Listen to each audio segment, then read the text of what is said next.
വേണു ബാലകൃഷ്ണൻ എന്ന മാധ്യമ പ്രവർത്തകൻ കഴിഞ്ഞ ദിവസമാണ് പറഞ്ഞത്, ഈ പറയുന്ന ഹൈന്ദവ സമൂഹത്തിൽപ്പെട്ടിട്ടുള്ള സ്ത്രീകൾ വൻതോതിൽ അമ്പലങ്ങൾ കേന്ദ്രീകരിച്ചുകൊണ്ട് പ്രവർത്തിക്കുന്നുവെന്നും മുമ്പില്ലാത്ത വിധത്തിൽ അമ്പലങ്ങളിൽ 8 മണിക്കൂറും 9 മണിക്കൂറും പരിപാടികൾ സംഘടിപ്പിക്കുന്നുണ്ട് എന്നും അത് ഒരു വർഗീയതയിലേക്കാണ് അത് നയിക്കുന്നതും എന്നാണ് വേണു ബാലകൃഷ്ണൻ പറഞ്ഞിട്ടുള്ളത്.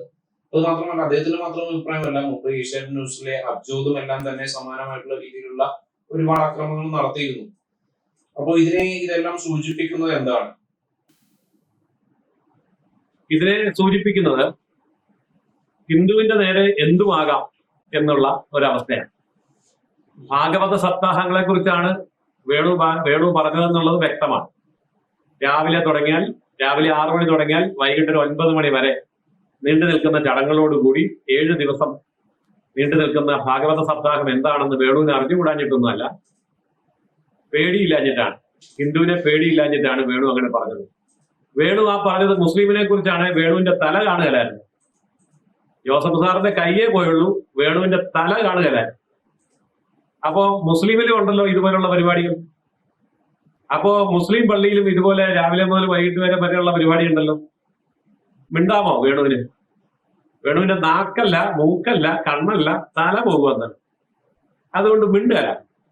7 ദിവസമോ 10 ദിവസമോ 30 ദിവസം നീണ്ടു നിൽക്കുന്ന ബൈബിൾ കൺവെൻഷൻ ഉണ്ട്, രാവിലെ തുടങ്ങി വൈകുന്നേരം വരെ. ഞാൻ കാണിച്ചു തരാം, എത്ര എണ്ണം വേണേ കാണിച്ചു തരാം. ആ ബൈബിൾ കൺവെൻഷനെ കുറിച്ച് ശ്രീ വേണുവിന് ഇങ്ങനെയൊന്ന് സംസാരിക്കാമോ? വേണുവിന്റെ തലയോടെ കാണും, പക്ഷെ പണി കാണുകയല്ല. ശമ്പളം വീട്ടിൽ കിട്ടുകയല്ല, പട്ടിണിയായി പോകും. പിന്നെ ഹിന്ദുവിന്റെ സപ്താഹത്തിനെ കുറിച്ച് ഇത് പറഞ്ഞാൽ മാത്രമേ വേണുവിന് ശമ്പളം കിട്ടുകയുള്ളൂ. ഇത് പറഞ്ഞില്ലേ ശമ്പളം മുടങ്ങും. അപ്പോ ഇതാണ് ഇന്ന് മാധ്യമരംഗത്ത് നിലനിൽക്കുന്ന ഒരവസ്ഥ. ഇതിന്റെയൊക്കെ പിറകിലുള്ള സാമ്പത്തിക സ്രോതസ്സിനെ കുറിച്ച് അന്വേഷിക്കണമെന്നും വേണു പറഞ്ഞിട്ടുണ്ട്. ഞാൻ പറയുന്നു, വേണു ഈ കേരളത്തിലെ ഏറ്റവും സീനിയർ ആയിട്ടുള്ള ഒരു മാധ്യമ പ്രവർത്തകനാണ്. വേണുവിനെ ഞാൻ വെല്ലുവിളിക്കുന്നു, അന്വേഷിച്ച് കണ്ടുപിടിക്കും. എവിടെ നിന്നാണ് സപ്താഹത്തിനുള്ള പണം വരുന്നതെന്നും ആ പണത്തിന്റെ സ്രോതസ് എന്താണെന്നും അന്വേഷിച്ച് കണ്ടുപിടിക്കാൻ വേണുവിനെ ഞാൻ വെല്ലുവിളിക്കാം. അപ്പോ ഇതൊക്കെ ചെയ്യിക്കുന്നത് ഇതിന്റെ പുറയിലുള്ള ചില ശക്തികളാണ്. വേണുവിന് ശമ്പളം കൊടുക്കുന്ന, വേണുവിന് ചോറ് കൊടുക്കുന്ന ചില ശക്തികളാണ് ഇതൊക്കെ വേണുവിനെ കൊണ്ട് പറയിപ്പിക്കുന്നത്. അപ്പോ ഞാനിപ്പോ വേണു എന്ന് പറയുന്നത് ഒരു മാധ്യമ പ്രവർത്തകൻ, അവന്റെ കയ്യിലേക്ക് വെച്ചു കൊടുക്കുന്ന ശമ്പളത്തിനനുസരിച്ച് വർത്തമാനം പറയാൻ വിധിക്കപ്പെട്ടവനാണ്. അപ്പോ ആരെ ചീത്ത പറയണം, ആരെ താഴ്ത്തിക്കെട്ടണം, ആരെ ഉയർത്തി പറയണം, ആരെ തോപ്പിക്കണം, ആരെ ജയിപ്പിക്കണം, ആരെ വിമർശിക്കണം, ആരെ പിന്താങ്ങണം, ഇതൊക്കെ മാധ്യമ മാനേജ്മെന്റ് തീരുമാനിക്കും. എന്നിട്ട് ആങ്കർമാരെ കൊണ്ട് പറയിപ്പിക്കും. ആങ്കർമാർക്ക് അത് പറഞ്ഞില്ലേ ജോലി കിട്ടുക. അതുകൊണ്ട് ഞാനിപ്പോ ഇവിടെ വേണു എന്ന് പറഞ്ഞത്, വേണു ഇപ്പോൾ ഇരിക്കുന്ന സ്ഥാപനം ഏതാണോ അത്. ഞാൻ ആ സ്ഥാപനത്തിന്റെ പേര് പറയാത്തത്, ഇയാൾ ഈ ഒരു മരത്തിൽ നിന്ന് അങ്ങേ മരത്തിലോട്ട് ചാടി നടക്കുന്ന പോലെ ഇടയ്ക്കിടയ്ക്ക് ഇങ്ങനെ പല മാധ്യമങ്ങളിലും ചാടി നടക്കുന്ന വ്യക്തിയാണ് വേണു. കാരണം പല സമയത്തും ഞാൻ വേണുവുമായിട്ട് ചർച്ചയ്ക്ക് ഇരുന്നിട്ടുണ്ട്. അപ്പൊ ഒരു തവണ അദ്ദേഹം ഇന്ന മാധ്യമത്തിലായിരിക്കും, അടുത്ത തവണ ചെല്ലുമ്പോൾ വേറൊരു ചാനലിലായിരിക്കും. ഇപ്പൊ അവസാനം ഏത് ചാനലിൽ ഇരുന്നുകൊണ്ടാണ് ഇത് പറഞ്ഞതെന്ന് അറിയത്തില്ല. അത് കഴിഞ്ഞാൽ അടുത്ത ചാനലിലേക്ക് പോകും. അപ്പൊ ഇത്രയേ ഉള്ളൂ. അപ്പൊ മാധ്യമ മുതലാളിമാര് കൊടുക്കുന്ന സ്ക്രിപ്റ്റ് ഭംഗിയായിട്ട് അവതരിപ്പിക്കുന്ന പണി മാത്രമാണ് ഈ ആങ്കർമാർക്ക് ഉള്ളത്. അത് തന്നെയാണ് വേണുവും ചെയ്തത്. അപ്പൊ വേണുവിന് പൈസ കിട്ടണമെങ്കിൽ ഹിന്ദുവിനെ ചീത്ത പറയണം. അപ്പൊ ഹിന്ദുവിനെ ചീത്ത പറയുന്ന ചാനലിലായിരിക്കും ഇപ്പൊ അയാൾ വർക്ക് ചെയ്യുന്നത്. അതുകൊണ്ട് അവിടെ ഇരുന്നുകൊണ്ട് ഹിന്ദുവിനെ 4 ചീത്ത പറഞ്ഞു, അത്രയേ ഉള്ളൂ. ഹിന്ദുവിനെ 4 ചീത്ത പറയുമ്പോൾ കിട്ടുന്ന ശമ്പളത്തിന്റെ കൂടുതൽ കിട്ടുമെങ്കിൽ 8 ചീത്ത പറയും. നീ അതിൽ കൂടുതൽ ശമ്പളം വേണേ 18 ചീത്ത പറയും. എന്ത് പറഞ്ഞാലും ഹിന്ദു അല്ലേ, സഹിച്ചോളൂ എന്ന് വേണുവിന് അറിയാം. അതാണ് കാരണം. അപ്പോ ഇത് ഈ വേണുവിന്റെ അടുത്ത് മാത്രമല്ല, മറ്റു പല മാധ്യമ പ്രവർത്തകരുടെ ഭാഗത്തു നിന്നും ഇതുപോലുള്ള പ്രവർത്തികൾ ഉണ്ടാകുന്നുണ്ട്. മറ്റു മാധ്യമങ്ങളുടെ തലപ്പത്തിരിക്കുന്നവരുടെ ഭാഗത്ത് നിന്നുകൊണ്ട് ഇതുപോലുള്ള പ്രവർത്തികൾ ഉണ്ടാകുന്നുണ്ട്. അപ്പൊ അതിനെയൊക്കെ എങ്ങനെയാണ് നോക്കിക്കാണുന്നത്? അപ്പം ഇതിനെ ഞാൻ നോക്കിക്കാണുന്നത്, BJPക്ക് ഈ സംസ്ഥാനത്ത് ഒരു 25% വോട്ട് കിട്ടുന്നത് വരെ ഇത് തുടരും. ഇത് തുടരുമെന്ന് ഞാൻ ഉറപ്പിച്ച് പറയാൻ കാര്യം, ഇതായിരുന്നു ഗുജറാത്തിലെ അവസ്ഥ, ഇതായിരുന്നു മധ്യപ്രദേശിലും UPയിലുമുള്ള അവസ്ഥ, ഇതായിരുന്നു ബീഹാറിലും രാജസ്ഥാനിലുമുള്ള അവസ്ഥ.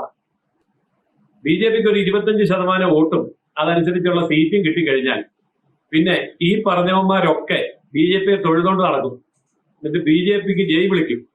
അത്രേ ഉള്ളൂ.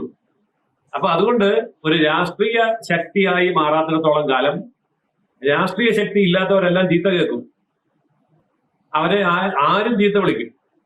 വഴിയിൽ കെട്ടിയ ചെണ്ട പോലെ കൊട്ടും, പുച്ഛിക്കും, വിമർശിക്കും, നുണ കൊണ്ട് അഭിഷേകം ചെയ്യും. ഇതൊക്കെ ചെയ്യും.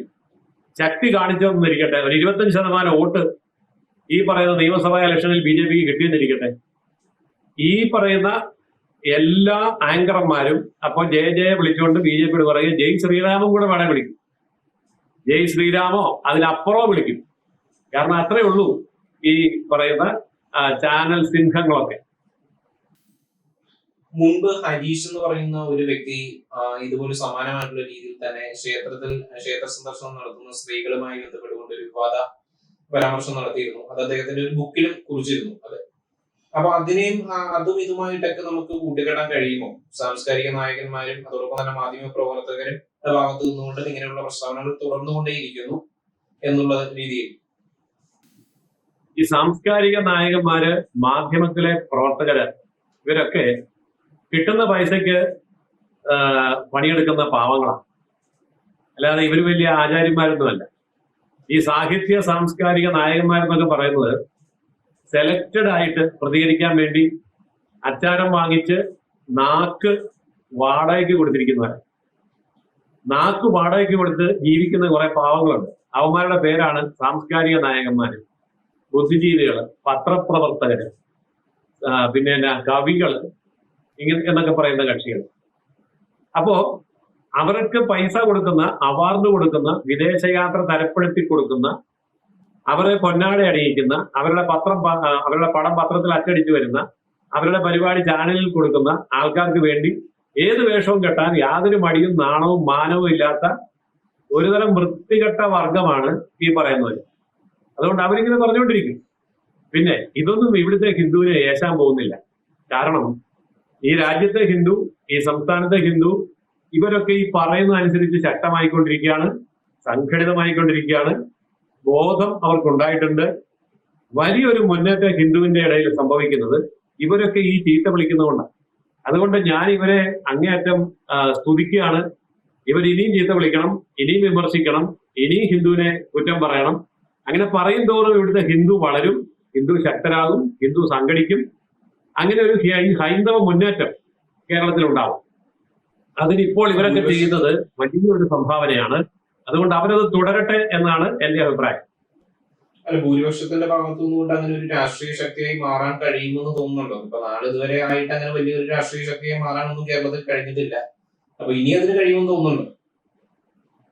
ഇല്ല, ഹിന്ദുക്കൾക്ക് അങ്ങനെയുള്ള ചിന്തയൊന്നുമില്ല. രാഷ്ട്രീയ ശക്തി ആകണമെന്നൊന്നുമില്ല. ആരെങ്കിലും ഭരിച്ചോട്ടെ, എന്തെങ്കിലും നടന്നോട്ടെ എന്നുള്ള ഒരു മട്ടുകാരാണ് ഹിന്ദുക്കൾ. പക്ഷെ ഇവന്മാര് സമ്മതിക്കാല. ഇവരിപ്പോ ഹിന്ദുവിനെ സംഘടിപ്പിച്ചേ മതിയാവും. അപ്പൊ സംഘടനാ ശേഷിയില്ലാത്ത ഹിന്ദു സംഘടിക്കാനും, ദേശീയ ബോധവും ഹൈന്ദവ ബോധവും ഇല്ലാത്ത ഹിന്ദുവിന് ദേശീയ ബോധവും ഹൈന്ദവ ബോധവും ഉണ്ടാക്കാനും, അമ്പലം വേണ്ടാത്ത ഹിന്ദുവിനെ അമ്പലത്തിലേക്ക് വിടാനും ഇവരുടെ ഈ വിമർശനങ്ങളും എതിർപ്പുകളും ആക്രമണങ്ങളും അങ്ങേയറ്റം ഉപകരിക്കും. ഇപ്പൊ ശബരിമല വിഷയത്തില് എത്രമാത്രം കമ്മ്യൂണിസ്റ്റ് സഖാക്കളാണ് കമ്മ്യൂണിസം വിട്ടത്? പിണറായി വിജയനോട് നമ്മൾ നന്ദി പറയണ്ടേ? തീർച്ചയായിട്ടും വേണം. അപ്പോ ഇതുപോലെയുള്ള പ്രവൃത്തികൾ ഇവരുടെ ഭാഗത്തുനിന്ന് ഉണ്ടാകും തോറും ഹിന്ദുക്കൾ സംഘടിക്കും, ഹിന്ദു എന്ന ബോധം ഉണ്ടാവും, ദേശീയത ഉണരും. അങ്ങനെയാണല്ലോ ഇന്ന് നമ്മൾ കാണുന്ന ബീഹാറും ഉത്തർപ്രദേശും ഉത്തരാഖണ്ഡും ഡൽഹിയും രാജസ്ഥാനും ഹരിയാനയും അടക്കമുള്ള എല്ലാ സംസ്ഥാനങ്ങളിലും ഈ മാറ്റം ഉണ്ടായത്. അതുകൊണ്ട് ഇവരിത് തുടരണമെന്ന് തന്നെയാണ് എന്റെ അഭിപ്രായം. പരമാവധി ഹിന്ദുവിനെ ചീത്ത വിളിക്കണം, പരമാവധി അമ്പലങ്ങളെ എതിർക്കണം, ഹിന്ദു ആചാരങ്ങളെ എതിർക്കണം. അതനുസരിച്ച് ഹിന്ദു ഇവിടെ സംഘടിതമാകും. അതനുസരിച്ച് BJPയുടെ വോട്ട് വർദ്ധിക്കുകയും ചെയ്യും.